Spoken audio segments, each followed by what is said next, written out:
एक किताब ने बदल दी जिंदगी। रवि एक छोटे से गांव में रहने वाला एक साधारण लड़का था। उसके माता पिता गरीब थे और बड़ी मुश्किल से घर चलाते थे। रवि पढ़ाई में अच्छा था, लेकिन उसे किताबें खरीदने के लिए पैसे नहीं होते थे।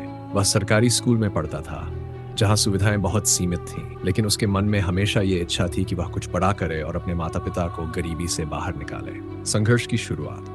रवि के पिता एक खेतीहर मजदूर थे और उसकी मां घरों में काम करके परिवार का पालन पोषण करती थी।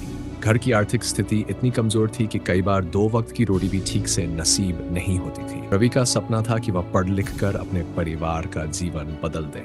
वह स्कूल में बहुत मेहनत करता था, लेकिन उसके पास पढ़ने के लिए ज्यादा किताबें नहीं थीं। जो किताबें स्कूल से मिलती थीं, वही उसकी दुनिया थी। कई बार वह अपने दोस्तों से किताबें उधार लेता, लेकिन उनके पास भी सीमित संसाधन थे। एक दिन रवि स्कूल से लौटते वक्त एक पुरानी की दुकान के पास रुका। वह किताबों को देखकर बहुत उत्साहित हुआ, लेकिन उसके पास उन्हें खरीदने के लिए पैसे नहीं थे। तभी उसकी नजर एक बूढ़े आदमी पर पड़ी जो दुकान के मालिक थे। रवि ने हिम्मत करके पूछा, क्या मैं ये किताबें पढ़ सकता हूँ? मेरे पास इन्हें खरीदने के पैसे नहीं हैं। दुकानदार ने उसकी आंखों में चमक देखी और मुस्कुराते हुए कहा, अगर तुम्हें सच में पढ़ाई का इतना शौक है तो तुम यहाँ आकर रोज एक किताब पढ़ सकते हो। रवि को यह सुनकर बहुत खुशी हुई। अब वह रोज स्कूल के बाद उस दुकान पर जाकर किताबें पढ़ने लगा। एक किताब जिसने रवि की सोच बदल दी। एक दिन रवि ने एक किताब उठाई जिसका नाम था सफल के सूत्र। ये किताब जीवन में आगे बढ़ने, आत्मविश्वास बढ़ाने और कठिनाइयों को पार करने के तरीके सिखाती थी। रवि ने जब किताब पढ़नी शुरू की तो उसे महसूस हुआ कि असली गरीबी पैसों की नहीं, बल्कि सोच की होती है।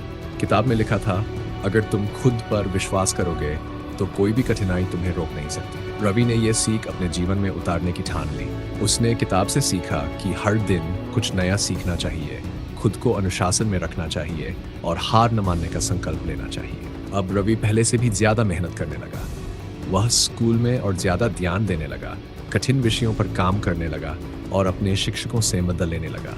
धीरे धीरे उसकी मेहनत रंग लाने लगी। उसने जिले की मेरिट सूची में टॉप किया और उसे आगे की पढ़ाई के लिए छात्रवृत्ति मिल गई। सपनों को साकार करने की शुरुआत रवि ने शहर के एक अच्छे कॉलेज में दाखिला लिया।